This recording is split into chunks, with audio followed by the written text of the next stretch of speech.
My mother's oldest brother had gone to America well before things got really bad in Germany. And their father had given him some money so that if other relatives ended up in America and they needed help, he would help them. So this oldest brother was married. They had been married in Germany and were living in New York in a Wantage. I think it. I don't know exactly where that is, but and he had a business, and my mother sent a letter asking if they would sponsor us, and a telegram came back from her sister-in-law that said, "Sorry, Steffi, the answer is no." Yeah. And so we had nobody.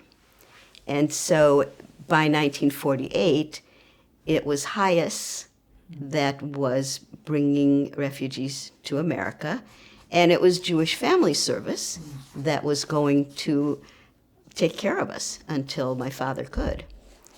So, and they were very diligent about that. They absolutely, did it. But on the SS General Gordon, which was a troop transport that I guess Hayes had commissioned after the war, and I turned out that my cousins that went to Dominican Republic also went on the SS General Gordon. Wow. So Hayes was sending refugees out of Shanghai.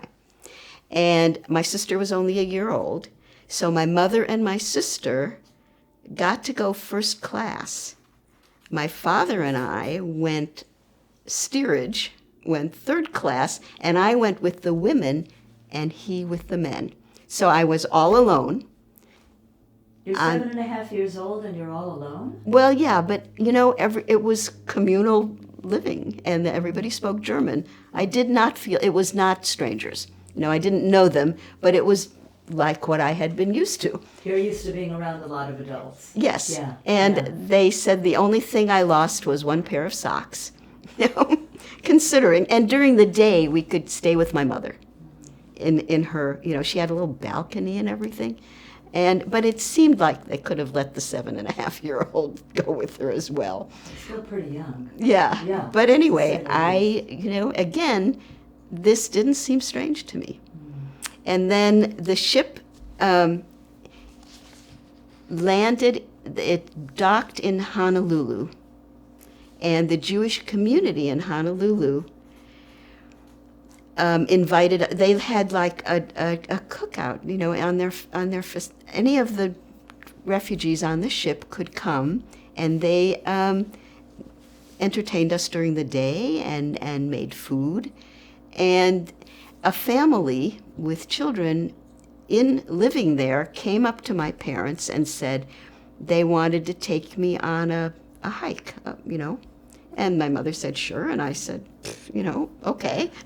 So we went, I don't know, into mountains. My memory is we picked berries or something, and they took me for this little hike and then brought me back.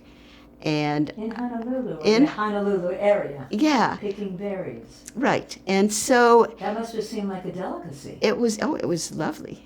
And we got back on the ship, and the next morning I had hives from head to toe.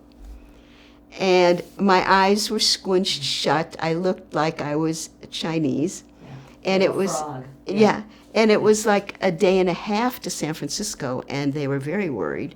Because if I still had them, they would never have let us unload. Of course. But they disappeared in a day and a half. But I couldn't even walk. I was swollen from head to toe. And I have no idea what I ate because